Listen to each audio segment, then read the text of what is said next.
change within a year from now. So we're going to start with Scarlet and Violet base, and we have a set value for Scarlet and Violet base of 575 right now. Definitely some underrated cards in this set, in my opinion. Gardevoir is very nice. The whole line is very nice. I do like the Riolu as well. But personally, I think this Wiglet's very underrated. I also think that the two box art legendaries are underrated. I know most people like the Miraidon better, but I'm actually a Koraidon fan. And then we do have some really good IR art and SIR art the farther down you move as well. But SV base overall, I mean, it isn't an overwhelmingly awesome set. There is some really cool stuff in here, though, that's definitely being overlooked. Next up, we have Paldea Evolved, everyone's favorite Magikarp set. It's just funny seeing Magikarp be the chase. I mean, everyone loves Gyarados, and you can see him at the top if you didn't know that there. But a lot of the reason this set is so expensive is due to the low print quality. All of these cards are very hard to get in a PSA 10. I know I've tried grading the mouse fold myself. It's very difficult. Personally, I'm a big fan of the Sprigatito line, so I really be snagging these up when I get the opportunity. Chi is a very nice SIR. A lot of people like the Fuecoco and the whole family line that it has, growing up into the Skeledurs there. I do really enjoy this Miss Magius card. I have some personal beef with Chien Pao, but let's not get into that. But overall, I mean, this is, a solid A tier set. I wouldn't give it an S tier set just because it is a lot of new Pokemon, and I am a fan of Scarlet and Violet, so I do like the new Pokemon, but you need some more history if you want to have an S tier set, in my opinion. I think most Poke fans would agree with that. But our total value for this set is 1,284. It's going to be 1,300 soon. It'll be interesting. I imagine that everything's moving up right now, so even in a month from now, this might be even higher. Next up, we have Obsidian Flames or Obsidian Lames, and this set, I mean, it has some really nice cards in it, but the problem is that they're so easy to pull, right? In my opinion, this Charizard being under $100 is crazy considering that the booster box is over 300. But I really enjoy this Cleffa art. I know a lot of people really enjoy the Ninetales as well. I do think, though, that my favorite art in the set is going to be the Scizor. Really enjoy this card. I think it looks awesome. The Gloom is very nice as well. It's moving through Obsidian Lane, Obsidian Lanes, Obsidian Flames. It's a pretty small set, so we start getting down to reverse hollows even being hits, just scrolling down a few bits. So it's really not that large, and that's a lot of the reason why these cards don't have a crazy amount of value, and why a lot of people think that the new Charizard will end up dropping in value as well. But next up, we have 151, and that comes to a 1,361 value, which is, I imagine some people wish it was higher, and this set very likely will go up in price over the next year. But the thing about 151 is it was printed quite a bit, and it is carried by the nice thing about 151 though is it does have a lot of cards in this $50 range, which likely over the next year will move up to be probably mid 70s to possibly even some of them breaking out to the hundreds. Once the set goes out of print, certain cards tend to outperform that could have been slept on in the past. But even coming all the way down to, these $10 cards, there's still some very, very beautiful arts in this set. I mean, this Omanyte is awesome looking. So is the Tangela. Who doesn't like a Caterpie? Unless you've caught 50 million of them already. It's a very nice Nidoking IR as well. There's just so much depth in this set, and it's going to be so nostalgic for everyone for a long time. So I think that if you don't have any 151 in your collection, you better get it now before this set value shoots up. I wouldn't be surprised if this jumps to $2,000 within the next year. Next up, we'll be looking at Paradox Rift.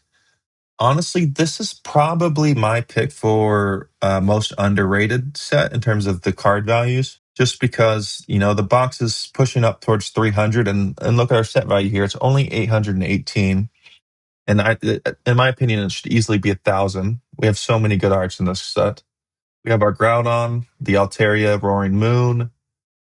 No, I'm sure a lot of people have different opinions on the Roaring Moon, but I like it. I think it's a cool card. I'm a big Salamence fan, so who doesn't love a good connecting art? And you even have the people in the back representing the different teams. It looks like it's got a little match going on, probably watching some TV.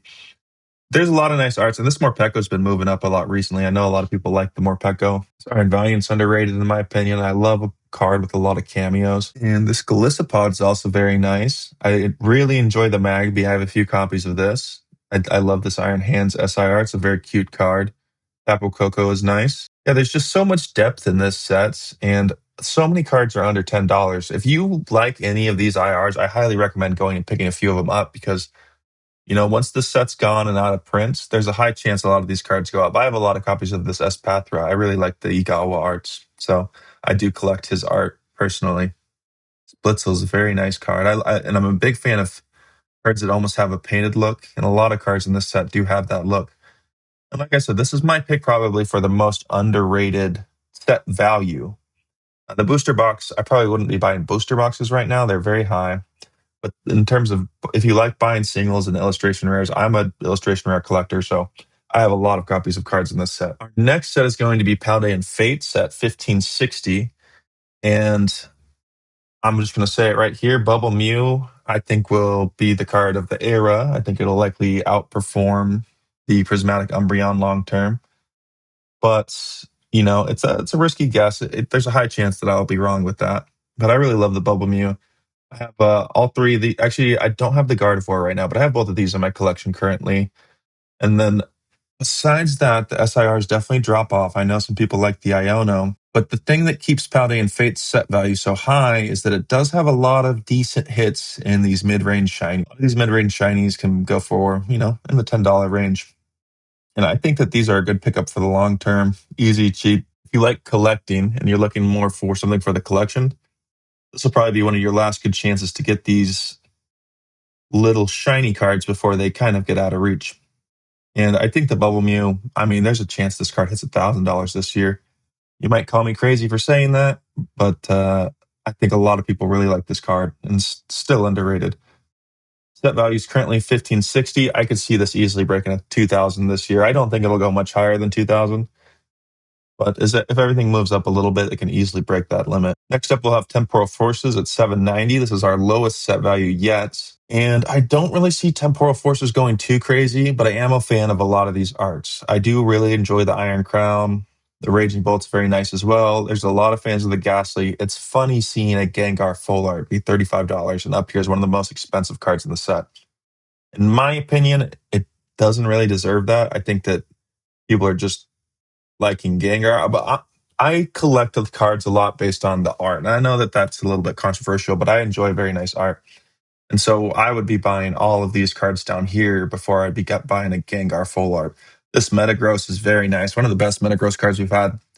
And we just had a new Metagross SIR, which is better than this card, but this card is likely to get some hype because of the new SIR. So there's a good chance this card moves up soon. Who doesn't like a cat on the shelf? Cinchino. There's definitely some depth in this set. I do really like the Drampa. It reminds me of, what is that? The Neverending Story. But yeah, there's a lot of good cards in this set. Definitely nothing too crazy, but it's definitely underrated in my opinion. And once it's gone, I think people will get a little bit nostalgic for these old Paradox Pokemon. There's a chance that these Paradox Pokemon will never get printed in another set. So if you have a chance to grab my wood, I really like the Iron Crown. Anything with these flowers, I'm a big fan of. So next up, we are at Twilight Masquerade. It's going to have a set value of 963. I don't see Twilight Masquerade maturing too much this year and going too crazy, but it'll definitely break 1,000, maybe 1,100. Because there's a high chance that the Greninja, holds its value, maybe moves up a little bit. The Parent has just been super strong at $100. It's just been sitting at 100. I could definitely see this Eevee getting back to 100. Not sure about the Carmine. I'm not really a trainer collector, but I know the Parent has been super, super popular. And in terms of depth, there isn't a crazy amount of depth in this set, but there's definitely some good cards that people are overlooking, such as this Frostlass. The Applin's very cute. Fion's very nice. But it's not the crazy deepest set like some of the other ones. So, like I said, I don't really see this Twilight Masquerade going too crazy this year. Next up, everyone's favorite set, Shrouded Fable. And it's not the most underrated set, that's for sure, but it is definitely a little bit underrated. At 650 set value, I think that a lot of these cards have a chance to move up. I am surprised to see the Duskull at 50 or at 40, but I could easily see this being a $50 card. It is my favorite card in the set. Cassiopeia still holds value. So yeah, while there's not really a standout card in this set, you can see that a lot of the cards are above $20. They're all in a decent range. And so because of that, Shrouded Fable is actually better than what most people give it credit for. 700 maybe. I don't think it'll go too crazy. Next up, we have Stellar Crown. Stellar Crown, Stellar Frown. Not too fun, not too crazy. I actually don't mind Stellar Crown. Seeing the set value of only 400 is pretty surprising. I could easily see this breaking 600 this year because honestly, this Squirtle and this Bulbasaur could very easily break $100 each. As you see the Charmander moving up, and that Charmander's a promo. It's much more available than these two cards are. And it is, it's pushing up and it's catching these already. So I could very easily see the Squirtle breaking 100 this year and the Bulbasaur as well following up. The definitely the downfall of the set is it doesn't really have a standout SIR. A lot of people like the Darkspun, but I'm gonna be honest with you, none of them are too special. I do really enjoy the Galvantula, and I think this card maybe is a little bit underrated. I enjoy kind of symmetrical looking cards, but the set is fairly small and nothing's too standoutish. I mean, you have two illustration rares as your chases, so I could see this breaking 600 this year, though, like I mentioned, because these could easily break 100, and these SIRs, I could definitely see one of them breaking out to the $50-$60 range. But next up, Surging Sparks, a very underrated set in my opinion. Current set value is only $1,000. If you watched any of my other videos, you know my opinion on the Latias card. I think that it'll pass the Pikachu in the future. I think the Pikachu's kind of mid. I mean, it's popular because it's Pikachu. It's not popular because it's a cool card. Whereas this Latias has a cool connecting art with the Latios. And it's got a little bit of that painted look, especially you can see it on the Latios with the water. But it's just a card I'm a big fan of. I'm also a fan of the Milotic. I think the Milotics are underrated as well. So many good cards in this set, and there is some decent depth with the IR or the special illustration rares as well. Thurledge is one of those Pokemon that people think will stand the test of time as we move forward. It'll probably have more cameos in future games, whereas a lot of the Paradox Pokemon will probably be forgotten. Surgeon Spark's a great set. I mean, a lot of these cards are fun to pull. You pull them, you're not going to be upset about it. I love the Skarmory. Like I said, it's got that painted look, which I'm a big fan of. Okay, next up, in this set, I could easily see breaking 1,200 this year, especially if the Latias kind of starts to catch up to the Pikachu. And the Pikachu will probably move back up to 300 within the next month, I'd imagine. Next up, the Big Daddy Prismatic Evolutions is at 3,900. And I don't think Prismatic's overrated. I think that it rightfully is at the price that it's at because these cards are insanely hard to pull. And honestly, I'd argue that some of these cards are underrated. If we go to our PSA prices for Prismatic, a lot of these cards are almost impossibly hard to grade. The ones that are sent in, it's about a 30% gem rate. The ones that aren't sent in, it's probably 95% of the cards aren't being sent in, maybe even higher. And so that 5% that people are sending in that they think can get a 10 is only getting 30%. So you could argue that the PSA 10 prices are actually pretty low because these cards are extremely, extremely hard to pull. But we're going off of raw price, and I do think Prismatic holds its price. I don't think that it really makes a move up for probably a few more months till it gets closer to being out of print. But I could see all of these cards shooting back up to close to where they were at release because they are extremely hard to pull and very desirable. Next up, Journey Together. And I'm not the biggest Journey Together fan. It's got a set value of 500. I could definitely see Journey Together moving up this year because we do have some nice SIRs. The Salamence, I know a lot of people are a big fan of the Salamence. I know a lot of people like Lily's Clefairy. Personally, I don't really care. But Zoroark is a really cool card. And this Articuno is very underrated.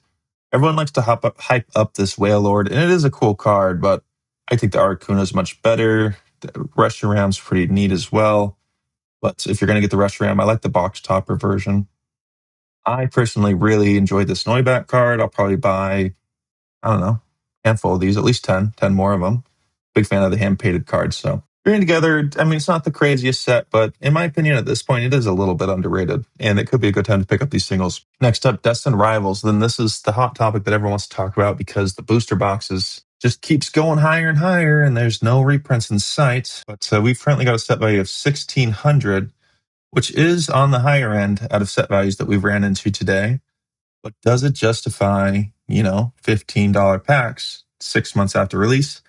I don't think it does. I really don't think it does. But maybe I'm overlooking this set a little bit, definitely with the depth that it has, because it does have some really great IRs. And one thing that you'll notice about Destined Rivals is if you do look at the graded, then a lot of these IRs actually shoot up pretty high on the graded prices because they're difficult to grade. Like this Misty Psyduck is a really good illustration rare to have in a PSA 10. I actually do have one of those, but I don't have the Mewtwo. I don't have the Garchomp yet, but I'll likely buy them in the future. I do like the set quite a bit, but I feel that it is overhyped right now, and I wouldn't be too crazy about buying singles unless there's a card you really want for the PC. Next up, we have my two favorite sets, or you could consider them one set, but White Flare and Black Bolt. Going to be sitting at 2450 and 2600. And yeah, I think these illustration rares are underrated. A lot of them are, in my opinion, especially as you get down to the lower end, because these illustration rares are extremely hard to pull, and they're also extremely hard to grade. So I recommend you go through these sets and pick out the ones that you like and buy them now before they get too crazy, because in my opinion, Black Bolt and White Flare will continue to move up. It'll be a scarce product. It might be, it's going to be like Crown Zenith, right? There might be this time right now where everyone's like, oh, it's not that good of a set. It's not too crazy, but look at the set value. It's higher than almost every other set. If you put it together, it is the highest. And these cards are extremely hard to pull. And yeah, this might be one of the easier products to get right now, but once it's out of print, people like opening black and white. The set opening experience is a ton of fun. And they're just going to get burnt through. It's going to be just exactly like Crown Zenith. And if you disagree with me, I mean, don't buy any, but you can let me know in the comments what your opinion on these sets are. I will be trying to make more videos in the future on things that I'm interested in and what I'm buying. But currently, yeah, my top buy right now is black and white illustration rares. Trying to make grading plays on those. You look at the gem rates on a lot of these cards, it's extremely, extremely low. I mean, look at that. Once you pop in the PSA 10, a lot of the IRs jump all the way up to the top, whereas the SIRs are typically higher. This Volcarona used to have a 4% gem rate. I'm not sure what it has now. But that's all I've got for you today. I hope you enjoyed the video, and be sure to comment what your most underrated set is from Scarlet and Violet if you got this far. Thank you for watching.